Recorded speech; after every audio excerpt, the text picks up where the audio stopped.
All right, awesome. I think we're live. So welcome everybody. Welcome to the new episode of Let's Talk UX with Dr. Susan Weinschenk. I'm Alexis. I'll be the host of the day, and I'm very pleased for you to come to this awesome webinar. Today is the episode 7 of Let's Talk UX, and it's going to be a very, very, very special episode. We have Dr. Susan Weinschenk here with us. Hi, Susan. How are you doing? Hello, I'm doing good. Yeah, thanks for you to be here. For you that don't know, Susan is the author of 100 Things Designers Should Know, but also, author of many books, 100 Things a Presenter Should Know, and also how to get people to do stuff. So we'll talk today with Susan a lot about psychology, but also about ethics in research and the future of ACI, human-computer interaction on the field. So just before we get started, we have a few things for you to say. So if for the audience that's just popping in, I'm seeing the number right now going up. If it's the first Let's Talk UX, the format is very easy. It's a 45-minute discussion between me and Susan and 15 minutes question at the end. So you can feel free to ask your questions anytime on the chat. So we have people that can answer you, and at the end of it, I'll review it with Susan, and the most voted questions will be selected, and I will just, review it in the end. Also, feel free to go on the chat to present yourselves. Say what do you do, where do you come from, where do you work, so we can feel a bit together somehow, even if you're like all remote. And we can start right away. This episode is part of a series of webinars leading to the BAT conference that you see on the slide behind on the 4th of June. This is a conference organized by TechCircus, our awesome partners. And you have right now a coupon to register. It will be on the 4th of June, Behavioral and Psychology Conference only. You don't want to miss this. And Susan will be speaking there. And the last thing is this episode is presented by Testing Time, which I work, which is a Swiss startup that can recruit test users in Europe. We have 500,000 testers globally, and we recruit for all your qualitative and quantitative data research in Europe or in the US. So thanks to you for the webinar. We are giving you this quick discount. So it's available now and also in the chat. So now we can start finally. I got my round of introduction. Susan, thanks again for being here. Lovely to talk to you and have the chance to chat with you for today. So can you introduce briefly for the audience what you've been doing? You have a ton of experience. So I guess everybody is curious to know what you've been doing all this time and what do you do today? All right, I'll try and give you the short version. Yeah. So I have a Ph.D. in psychology, and I've been in the field of, originally I started in the field of human factors, and then it was called usability, and then I turned it to user experience. And then because of my psychology background in the last, I would say about 15 years, I've really been concentrating on the intersection between user experience and design and psychology and behavioral science.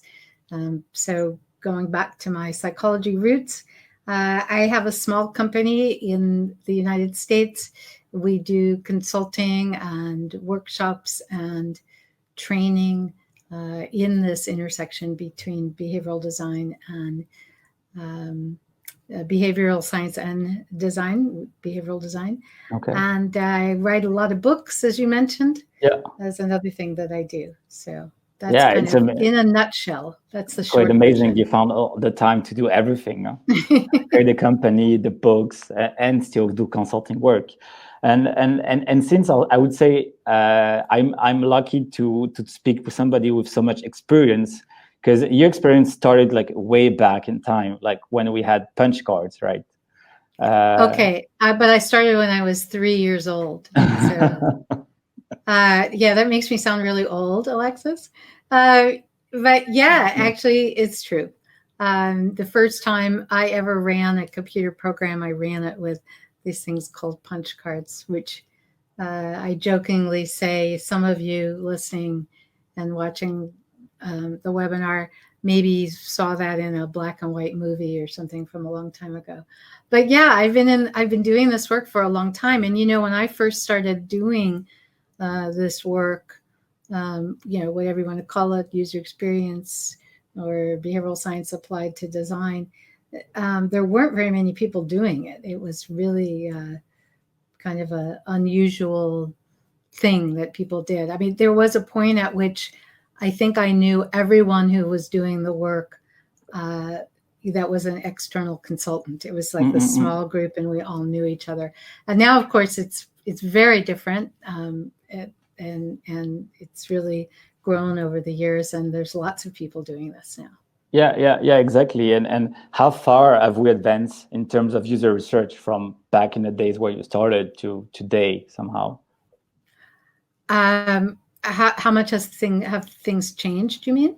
Yeah, how far will we advance in the practice of I think we've advanced a lot in I mean, just back then, a long time ago, it was considered strange. Everything we were doing was just odd. And so, anytime you suggested it to an organization or a company, they were like, really? Why would you do that? And so there'd be all these conversations you'd have to have first about why you should even consider doing it. And I think a lot of us still face those conversations, but not as much. Now I think it's more, having to state and restate the ROI of it and the benefit of it, but it's not as though they've never heard of this before. So I think we've made a lot of advances that way. And we've certainly made a lot of advances in terms of processes and methodologies and best practice and ways to learn about how to do it. That's all changed a lot. But what's interesting is whenever you have this growth like this, where you have something that only a few people did and now a lot of people are doing it, in some ways you kind of cycle back to the beginning, because now you have a lot of people doing it who are new to it. Right. And so it's like you always have a new wave of people coming in. And so I know that some of the people that I do mentoring with, they'll ask me sometimes the question of, well, when will we get to the point where we don't always have to be explaining what we're doing or why we want to do it? And I'll say, well, never. That's part of, just think of that as part of the job. You're constantly educating and evangelizing for what you do, and that'll never go away. So don't you think like we'll ever reach a moment where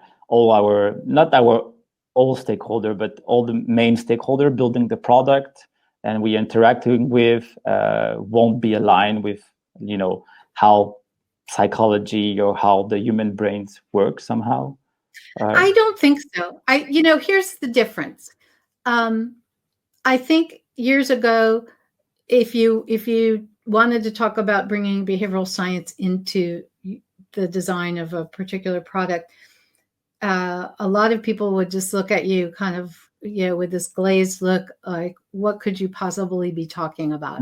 And now if you mention that, I think in general, I mean, in the public at large, there's interest in brain science and behavioral science. So you won't get quite as glazed a look, but I still think, we all get caught up in our own mindset and our own things that are important to us. And if, some product managers might be very aware of the behavioral science elements, and others of them, even if they know a little bit about it, it's just not where they spend their time thinking. So I think you're still always going to have that point at which you need to explain why applying behavioral science would be really powerful in a particular situation. No, exactly. And I mean, you've participated to the building the corpus of this knowledge sharing, I would say, with your books. And I think one quick question was like, how easy or somehow difficult was to convince designer when you wrote these books, how important it was to apply this behavioral, psychology analysis in their project? Yeah, I think that I think it's like it's quite common, and certainly amongst designers now. I think a lot of designers are very interested in applying behavioral science. A lot of them are fairly knowledgeable in doing it too. And it's easy to forget that there was a point at which even for designers, it was a strange idea. I mean, when I first wrote, like if you go back to the first book I wrote about this topic, which was Neuro Web Design, What Makes Them Click. That was in 2008, I think. Now it's like, well, yeah, what's the big deal? But back then that was a strange idea that designers would take that into account. And, now we've gotten used to it. But by the time I wrote 100 Things Every Designer Needs to Know, that people were hungry for that information at that time. It was not hard at all to convince designers that that's something that they should think about. I think almost most designers that I meet or talk to, or are at a conference where I'm presenting. Of course, it's a self-selection, right? I mean, they're coming to my talk because they're interested in the topic. But I think it's not a hard sell to designers. Yeah, no, definitely. And so, okay, it's quite amazing to see between 2008 and 2011, somehow between two books you wrote, how fast this shift have been doing. And today, let's say, okay, I guess all the attendees of this webinar and also most of the designers are somehow convinced about these things. How about the rest of the stakeholders you are in touch with on your day-to-day? How do you feel? Are the tendency, do they still need convincing about this, or it's also way beyond our field? Well, I'm talking to a probably a skewed population, right? Because the people that would contact me and bring me in for consulting are the people that are interested in it. So, I'm only seeing the people who are really interested in it. I think a lot of product managers and other stakeholders in general are very interested in it. I think there's still a significant number of people in the stakeholder space who, although they can understand that it would be important, I think they struggle to understand how to apply it, or how, tactically, what does it mean for them right now for this project or this product. I think that's still that's not always an easy thing to show. Okay, exactly. And actually, it's one of my my key question of the webinar that I want everybody to be able to go out with. It's like for the stakeholder maybe watching, or all the designers that are super interested about behavioral psychology, how do I apply it in my own project? Like, what does that mean? How do I know basically I should use this piece of psychology now versus later? Because I guess every designer today know all this bias list, have read your book and these kind of things. But the key, the silver lining is, okay, when I know to use it and how I use it. So, okay, would you be able to walk us through a bit? How do you do it in your project? How do you structure it? Do you have any frameworks or some tools to do these kind of things? Yeah, we do.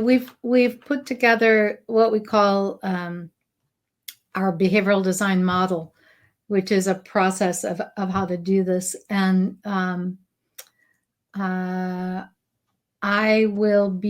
we are right now, I mean, as we speak, I have one of my colleagues is filming a course on this. So we're going to have it all available, right? I mean, we've been using the model. We just haven't been necessarily teaching it and sharing it a lot. But I'll give you just a real quick idea of how we go about doing this. So to me, the essence of it is to, the things we know when we do design, like what is it that our target audience wants to do with this product or service? Like, what are their goals, right? And anybody who does any kind of design is used to asking that question, right? Yeah. So understanding what the target audience wants to do, and then understanding what the stakeholders or the organization or the owner of this product or service, what they want people to do. Mm-hmm. So now we have what the users want to do, and we have what the organization wants them to do. Yeah. And then looking at that gap, because oftentimes, or maybe I should say usually or always, those are not exactly aligned. Sometimes they're pretty close, and sometimes they're really far away, or most of the time they're in the middle. And so if you understand, here's what the users are trying to do, here's what the organization wants them to do, and then you can stop and say, okay, so what part of this has to do with what we know about human behavior? And there are some general categories that I suggest people ask themselves. So for instance, does this have to do with making sure we understand their mental model? Is this a cognitive mental model way of thinking about it? Is that what we need to influence? Is it a perceptual attention psychology issue? Is it a motivational issue? Like how do we motivate them to take that particular action? So if you can, or there's four. So there's the mental the four buckets I put it in. Mental, conceptual, mental model is one. Visual attention is the second. Motivation is the third. I said there were four, but maybe there's just three. So if you can figure out which of those is for this situation is the most important, and start there. So it's like if we say it's there's four. The fourth one being decision making. Okay. What we know about human decision making. So if you can focus, start by focusing on that, or at least pick one or two issues from, one or two categories, then you can start to hone in on what we should pay attention to. So for instance, if we know that motivation is what's most important, okay, what do we know about these people and what would motivate them? What does the research tell us?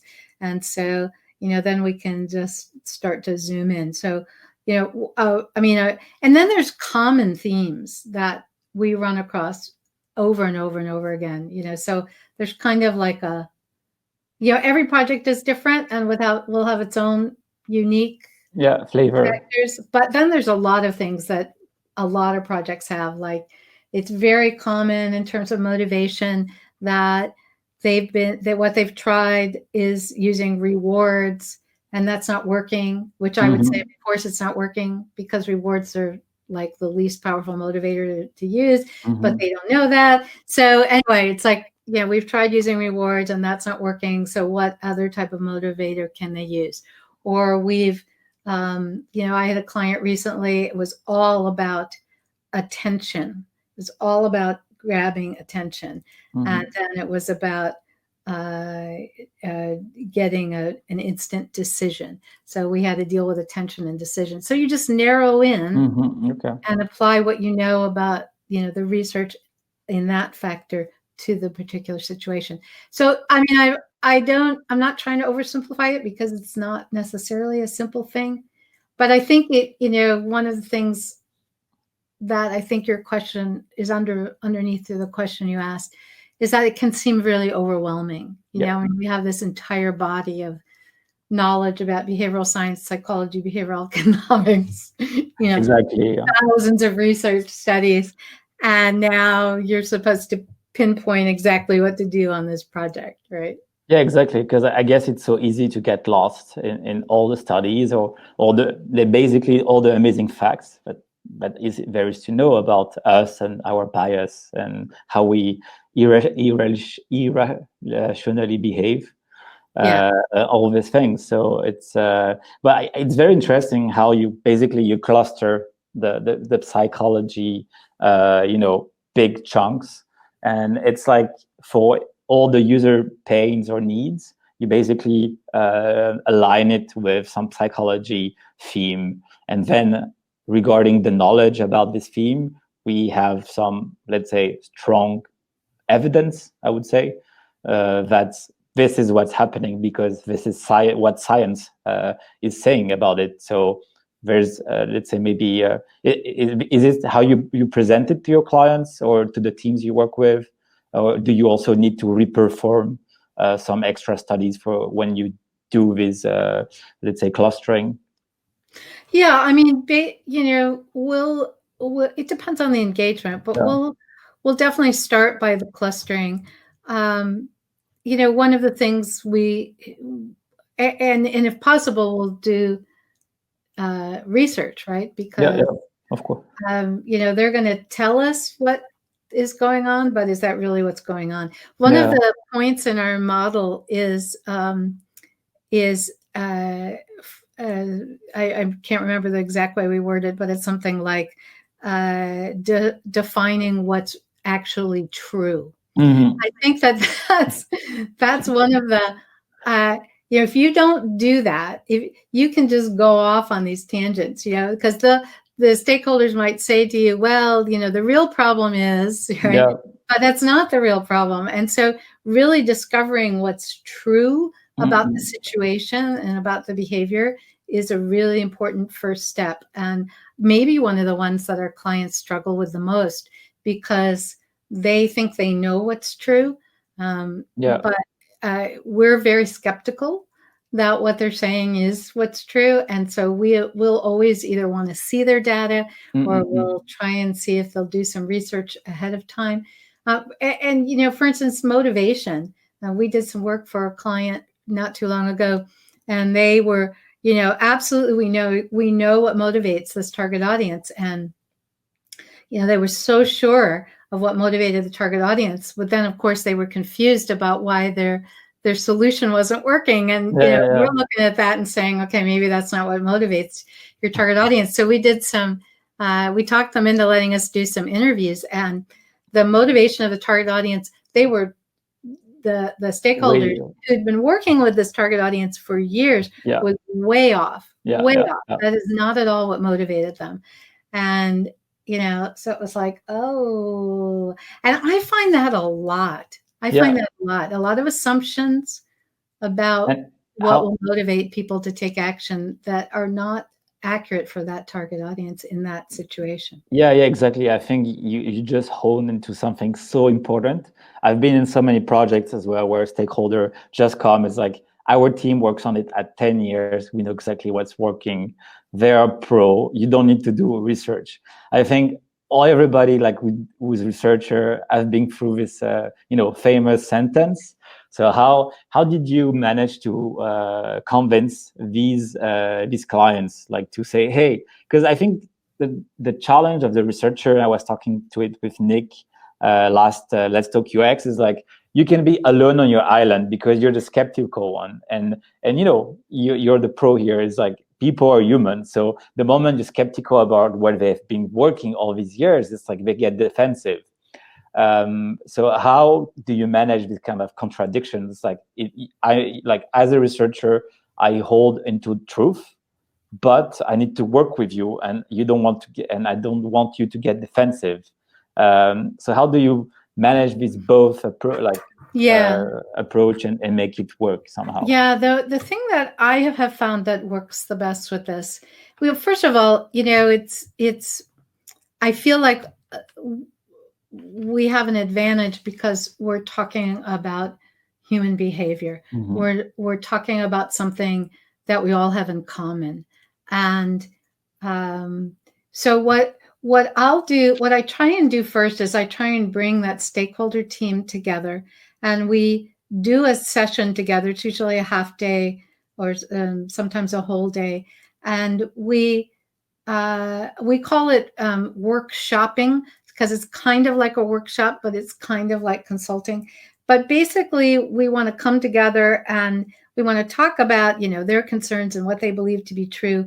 But then what we will do throughout that day is we will start to teach them what the research tells us about human behavior in ways that are surprising. So we give them this we kind of give them this constant aha moments over and over and over, and they can what happens is they're like, oh, about themselves. Okay. And so that kind of, here's all these things that they didn't stop and realize about themselves. Okay. So that opens them up, right, to this idea that, wow, maybe I don't know.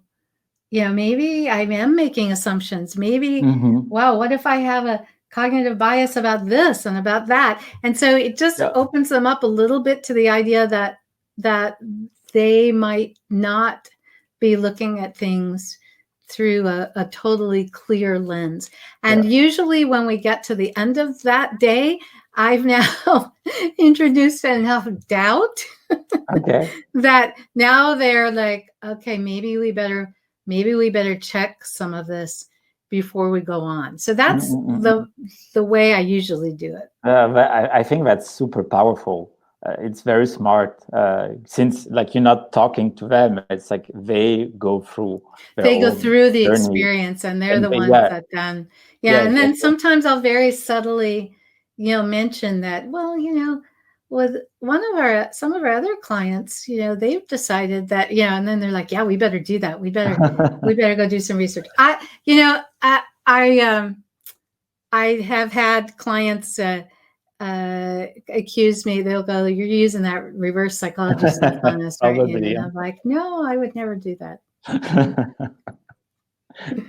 Well, I mean, as you're the expert, it should should use that to your advantage somehow. Okay, and I mean, I think it's super awesome. I think for now, even me, I had this own question. It's like I see way clearly how somehow to bring this on the own project, and but I would say you have a PhD, you're an expert. Let's say most of the field doesn't have the PhD, or let's say this legitimacy about psychology. So I think it's one of the key questions you probably receive a lot. Like, if I don't have a PhD, okay, how do I do to have credibility from my stakeholders, and how do I learn about this, and how do I practice it? Because you had a very extensive career to do it. So for people in the field today, starting or wanted to improve their skills about it, to do better for the users, their companies, what should be somehow the steps on that side? Well, luckily now there's a lot of ways to learn about it. You don't have to go get it. I mean, I think getting a PhD is wonderful. I will always recommend that, but you don't have to go do that. So, obviously there's a lot of great books. I mean, I've written some, other people have written some. We have a whole series of online courses, online video courses, and that's another way to learn. One of the things that I think is really important in order so learn as much as you can. And then another thing that I think is important for credibility is that when you are trying to talk about this with your project teams or with stakeholders or whoever, that you talk about it in terms of the science. This is something I always recommend. So rather than saying, we need to do this, or I think, this will work or this won't work, phrase it in terms of the science. The science, science tells it, the research tells us that. Science tells us that rewards are not the most powerful type of motivator, that there are other types of motivation like the desire for mastery, the need to belong, the power of self-stories. Those are even stronger motivators than rewards in many cases. The research tells us that rewards can actually tamp down some of these other powerful motivators. Yeah. So you got to use them carefully. Yeah, to just talk. I'm always talking about it in terms of the research, Yeah. and Yeah. I think that and then you may not have the research in your head all the time. I mean, there are certain research studies I do have, and and I've taught about them, and I can just talk about them off the top of my head. But I can tell you, I I just said to my business partner 2 days ago, thank goodness I wrote these books, because then I can look up the research. It's like, who did that study on such and such? And I go to my own book and use it. So I'm glad I wrote the book. You don't have to, you can, have sources, have the books there so that you can look up, when someone says, really, can you share that research? What is that research with me? You don't have to know everything, but the more you know, the better. And always phrasing it in terms of science. I think that's really important. Yeah, I think it's a very good advice. It's like the same when you give the result of usability of user research. It's like, you never frame it like we saw that. No, yeah, it's I like think user saying, most of the participants couldn't get that test done, right? Yeah, exactly. Or you just show the video of the people just blaming the interface or the thing, and it's like way powerful. So you avoid to be like the one saying it. It's more, you have this intermediate thing about this. Okay, we should start soon about the second part, because I'm getting too much tangled. But I think, yeah, it's like so much interesting things. It's like life is too short. But I think there's one thing I wanted to ask you before we jump into ethics. And it's like you made a super important point about eye tracking in one of your conferences. And the thing is, like, you were mentioning, eye tracking somehow is very biased because it only look into consideration the central vision and not the peripheral vision, which we still take cues to decide. This is in your book, by the way, so if people don't know, have a look. But so it got me thinking that maybe, like, when we are, like, is there the way we do user tests, for example, today, or how we do tests today, are we doing it in the right way? Or also because we are moderating and all these kind of things, is it somehow too biased? Or are we like lacking things on that regard? Yeah, I don't know that I would say necessarily it's right way or wrong way. I mean, I think that we're doing the best we can with the tools that we have and so on. I mean, there are, though, a lot of very significant biases in the way we do research, that some of which we can try and mitigate, and others, maybe we can't yet. So, for instance, we know that most mental processing occurs unconsciously, and we know that if you ask people, why they did what they did, or what they think about something, they most of the time, especially in a user research, user testing situation, they want to be helpful, and they'll think about it, and they'll come up with the reason why they did that. And it's not at all the reason why they did that, but that's because the reason they did it is all unconscious, and they don't have access to that. So, they'll say, oh, well, here's why. And it sounds really reasonable and makes sense, but it's not really what's going on. But what else can we do? Right. I mean, even if we could get at some of this with, fMRI machines, that would cost, thousands and thousands and thousands of dollars. And even that's not going to give us necessarily the answers we're looking for. So I think that, we need to understand that when we do research, especially if it's research involving interviews and asking people to think out loud, and, that's how we do all of our research. We have to really understand that it's better than not doing research, but it's not necessarily all true and accurate. And we always have to have a little, that layer understanding. And it's one reason why we need to, you know, collect more data and collect quantitative data and see what happens, and and do more research, because it is imperfect, and it's kind of where we're at. And actually, so since you were saying like, what can we do?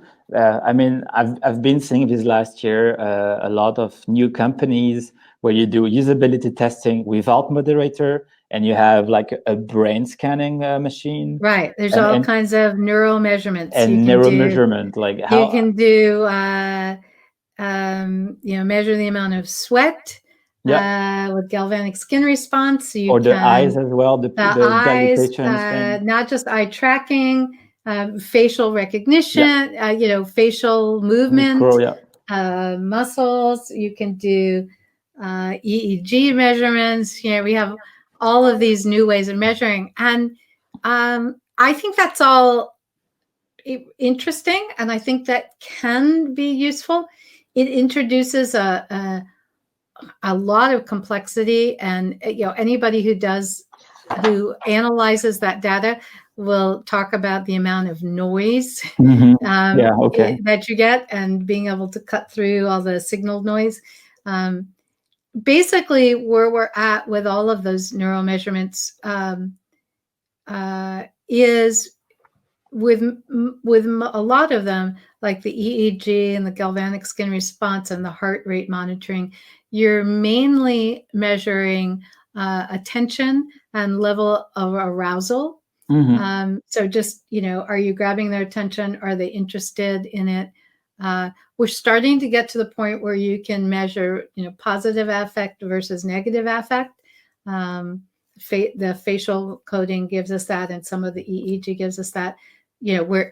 Meaning they like what they're seeing or they don't like what they're seeing. So I think that is starting to get useful. If you want to go that route, it's especially useful. I mean, the companies that I know are doing it are probably doing it more around, for instance, analyzing video advertising. Is this video ad effective, or analyzing? It's become very, very interesting for people who are doing political ads, right? So I think that we will continue to do that, and I think that will become a more and more part of the toolkit. But right now it's still kind of limited, and you really can't really peer in and it's like too much noise versus already the work that needs to be done today. So it's like an extra layer of work. It is an extra layer, but for some, and so I think you're either going to have to dedicate a large amount of training to some people in your organization to learn how to use this hardware and software, and use it together with the other measurements you're doing, or you're going to have to spend a fair amount of money bringing in experts, which, by the way, is the way I would suggest you start anyway, until you get your feet wet with it. There are some good companies out there working on this. So. Okay, cool.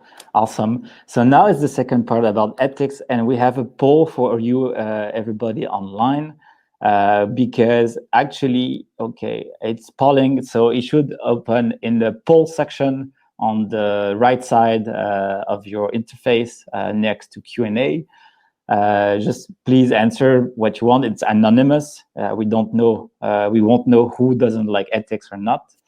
Don't worry. But this is an important topic because now we were talking a lot about, as researcher, we gather a lot of insights about our users, about psychology, and now we have all of these new fancy tools that give us as well, like bio tracking somehow, how people feel, how people get attention. So it brings back the question of ethics as a researcher. And I would love to hear your thoughts about, first, how should companies think about ethics? Is it something that, is it like a cost? or is it something anyway like accessibility that it's going to improve the field for everybody? That would be my first question before we dive in a bit more. Yeah, I think it's a complicated question. So I'll tell you about the ways that we think about it. Yeah. So I think there's ethics. To me, I kind of divide it into two different areas. And one is the ethics around doing the research and your research methods, which you mentioned. And then the other is the ethics of what you're trying to achieve. So, I mean, I'm trying, especially with behavioral design, I'm trying to motivate people to, take this action. Is it, how ethical is that, right? Am I manipulating people to take a particular action? And where's the line between, encouraging someone to do something or manipulating them? Where's the line? Is there a line of, well, I'm trying to encourage them to do something that's good for them? Like, is that okay? Or so I think it's a great question, and it's actually not a new question. I think sometimes we think it's new because we're maybe applying psychology more than we were before. But understand that the field of advertising has been facing this ethical dilemma for decades and decades. Can we encourage people to buy this refrigerator or not? Yeah. They haven't really figured it out yet. No, they haven't figured it out. And I don't, can we figure that? I don't know. But so first of all, I think in terms of the research methods, I think that there are much more clear guidelines on that side of it. There are guidelines if you, for instance, in any university or college in the US, and I'm sure this is true in many other countries, there are very clear ethical guidelines about doing research with humans. And, there's things you should do and things you shouldn't do, or in the case of the university, things you can do and things you can't do. They're quite strict. I'm an adjunct instructor at the University of Wisconsin, and there was a little research project one of my students wanted to do, and I mean, we were having a hard time doing it, and I was like, wow, that's even more strict than I would be. So, but I think you can find those ethics guidelines, and I think that that's really important. I have run into situations. I did some work with a client who was wanting to do some research and their research plan was not ethical at all. And I said, guys, you cannot do this. Like, you cannot do this. And they were like, no, we're going to do it. If you don't want to do it, then, we'll use someone else. And I was like, whoa. So I was very surprised by that. I usually don't run into that in terms of the research side. In terms of the actual, getting people to take action, project or product side of it, I think you have to know first of all, what the laws are. So there are some legal things that you cannot do. So that makes it easy, because if we do that's illegal. But then for the bigger universe, there's not a law. There's not a guy, it's like, am I comfortable doing this? Do I think this is ethical? And one of the ways that my business partner, who's very interested in this topic and is a lawyer, he came up with a formula, and I won't go through the whole formula, but basically, it's the suggestion is to calculate, because you asked about doing a calculation. Calculate what is the largest harm that could happen from this, even if it's just to a very small number of people, right? What is the chance that this will harm someone? And what's the largest amount of harm that could be done? And so I think in terms of user experience and design, we tend to think about how is this for most people? We're trying to optimize a design for the majority of the target audience, right? And we're not used to thinking about the ends of the bell curve, right? And in this case, in terms of ethics, I think you need to think about that. You Yeah, need yeah, to say, okay, for most people, maybe it's okay, but is there a small group of people where this is really not okay? And if so, that's what we need to base our decision on. What is the risk of harming people, even if it's a small number of people? yeah, yeah. And yeah, actually, it's a big conflict. I mean, I talk to many researchers, and this topic of ethics is like ethics somehow for these people will be good, but somehow will be bad for business. So these are like a big friction because like when you talk about this small ramp of user, I think about somehow the Facebook case where they have like this auto sharing profiles and that some LGBT communities where they didn't know, they just shared publicly Right. about their preferences. So Right. this had high costs as well. And yeah, you have this strong friction between the business and the ethics. But I don't know. I guess we all stuck in there somehow, trying to do the right thing. I think it's important to as a designer, as a researcher, you may not have authority and control over this, so you might bring something up and they just plow ahead. But I think a couple of things are important. One is I do think it is our role to bring it up. I think we need to be hopefully you have an ethics person or an ethics group at your organization that is handling this, but a lot of organizations don't, Yeah. especially smaller ones. And even if you do, I think have someone that's supposed to handle this. If you see ethics, if you suspect ethics issues, I think you need to bring it up. I think part of the problem that we have is that we're not talking about this enough.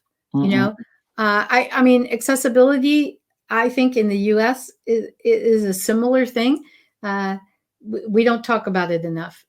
Yeah. We know it's there and we know it's even part of the law, and then it's just ignored on most projects, as far as I can tell. Yeah. But I think we need to be constantly raising this and raising issues that we think that are there. And because if we talk, the more we talk about it, the more it's possible that something is going to happen. If we all stay silent, it's not going to happen. So how did people answer the poll? Yeah, exactly. So do you have the poll answers? So exactly, I'm curious. good one.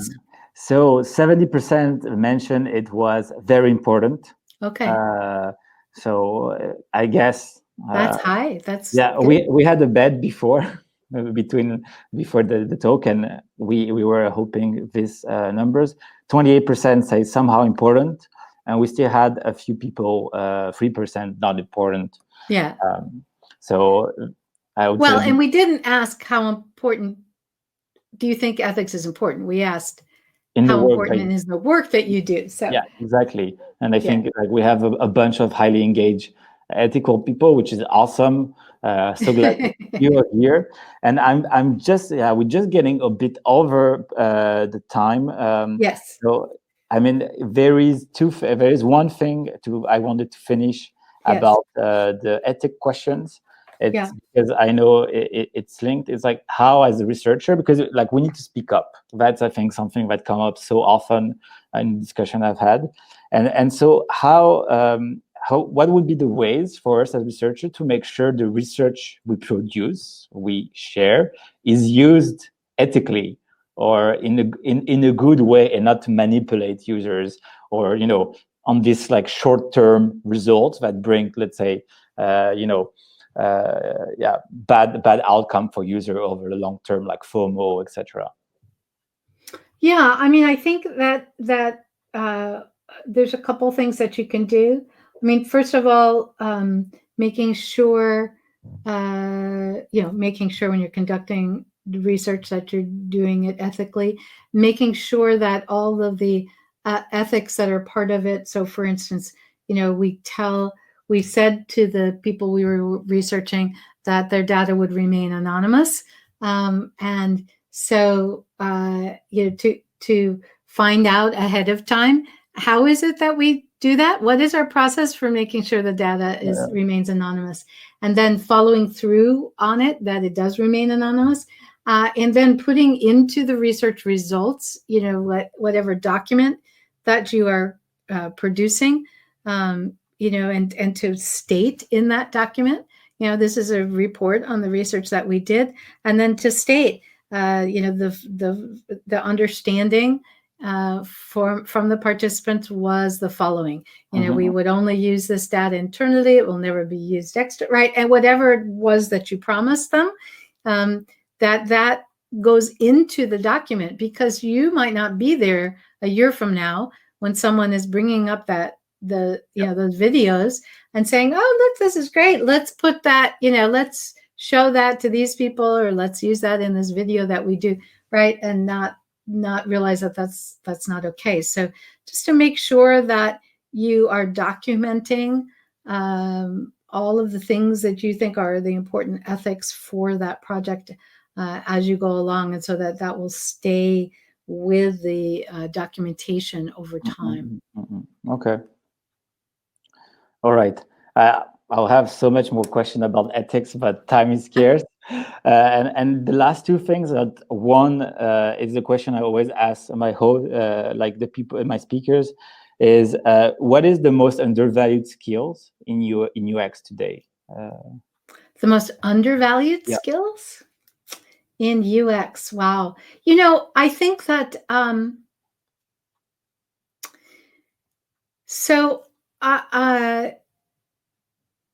one of the things, user research is so complex and nuanced, and I don't know that is necessarily obvious. And just little things like coming up with good interview questions.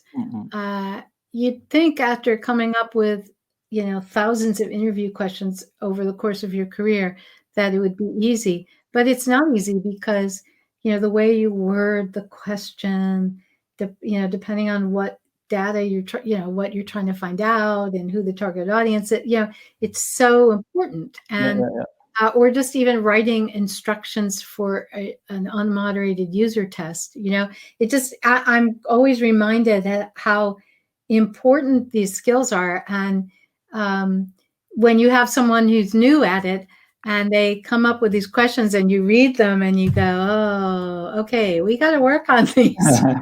I just feel like it doesn't seem like it has a lot of glitz and glamour about it, but it's really important and not that easy. So I think the real nuts and bolts of user research is a undervalued skill. And then the other thing I would say is, I think the ability to be up at a strategic level, like whether it's about what kind of research should we do, or a high level conceptual model design of the interface you're designing, or whatever it is, being able to be at a strategic level, thinking strategically, and then dive down into the details. Okay, then that means that this question should be worded this way, or that means that this screen should be designed this way, and then zooming back out to the strategic level and zooming back into the detail. The research on creativity in any field is that this ability to go high level and then down into the detail and back up and zoom in and out. That is the hallmark of a creative person, no matter whether it's creative in science or visual arts or anything. And I think that that's something that UX people do a lot. I don't know that they even realize they're doing it, and I don't know that it's appreciated enough. Okay, awesome. So please, everybody, remind that we're all helicopters. No, awesome. So it was like all the questions I had to ask. And just before jumping into the questions, I would like to know: are you working on something these days, like a new book, a new thing? Are you creating? Just before we jump into yeah. So I guess I would mention that I just finished a second edition of 100 Things Every Designer Needs to Know About People, and it is it's coming out. It'll be shipping, I think, at the end of June. It's available for pre-order, so that we finished up. And then we are working on a lot of really, I think, interesting and fun. I've been really enjoyed working on the online courses. Okay. So if people are interested in taking online video courses, we have a lot of courses. We have a lot of new ones about to come out. We have a certificate in UX strategy and a certificate in brain and behavioral science and a certificate in UX design. Wow. Okay. And we're coming out with a certificate in UX methods shortly. So just a lot. That's really, we're putting a lot of attention and work into that right now, and I think it's really exciting. So okay. So I will put that also in the show notes. But just to remind everybody, I guess it's on your website. Yeah. It's they can just go to our website, or they can go for the courses. You can go to courses.theteamw.com. All right, perfect. We'll add this also in the show notes as a wrap up. So it's courses.theteamw.com for the courses and all the amazing content. Ooh, awesome. What a discussion. So intense. And now I'll just get into the questions. Go ahead. We're just a bit late. Sorry, people. I hope you don't mind, Susan, if we just pass over. I'll just talk really fast. All right. So I have the first question from Emma. What do you think will be the biggest change in behavioral design moving forward with the global situation? And what do you think the future brings in research in general, remote or face-to-face? Okay. So I think that humans don't change all that much. We changed in terms of evolutionary scale over thousands of years. So I don't think there's going to be a big change in behavioral design, except for we'll get better at applying it and understanding how to take it into account. And what was the second part of the question? Remote versus remote. Yeah, I think that we'll get used to doing more remote research. I think remote research works well. It's perhaps not as good as in person. I'm concerned about losing the research on context, which is so important. So that part I'm a little concerned about. But I think in general, we'll probably continue to do more remote research. We're getting, a lot of people are getting more used to it now because of our sheltering in place. Yeah. No, awesome. So one very practical question from Huigar. I think I pronounced your name right. He's a behavioral economist, and he was asking, how do you keep up with the literature? Is it Google Scholar, or do you have like go-to sources for psychology and others? Yeah. I am very blessed that I have a business partner who is a behavioral economist. Mm-hmm. So I take care of the psychology behavioral science part, and he takes care of the behavioral economics part. We read an enormous number of research articles. He just recently read something like 1,000 research articles. He wrote a book called I Love You, Now Read This Book. Just came out. And so we read a lot of books, and we read a lot of original research articles. And it's really hard to keep up. Okay. Yeah, I can imagine. Do you have like two other sources than Google Scholar where you go for your research to keep up with that? I'm not going to say I have any particular place I go. Yeah, no problem. So what other questions? What are the difference for you between academic research and UX research? Emma likes to do double questions. And should you? Okay, yeah. So what are the differences between academic research and UX research? And to improve the skills, should UX researchers perform academic research or not? Yeah, they're really, really different. And academic research, it's whatever your professors at the university think are interesting, because that's how you can get your PhD.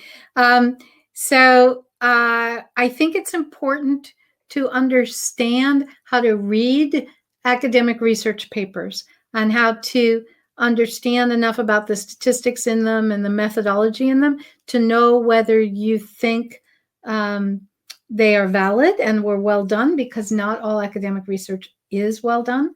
And to know when you are overgeneralizing. So I think there's some value in understanding academic research so that you can read those original papers and know, okay, there's a few nuggets here, but basically I can't, generalize this to this particular project. It's just not the same. So I think you got to be, I don't think you have to be an academic researcher, but I think you need to be able to read those papers and understand what you're reading. Okay. And since we're just 7, I'll take the last question, and then we can maybe write some blog posts later about the rest of the questions. Question about Luna. There are a lot of UX UI designers around. Do you think it's possible to be both? Or is it most likely UI designer that have a generic grasp of UX? Okay. Or that have a genuine grasp of UX and just use both titles?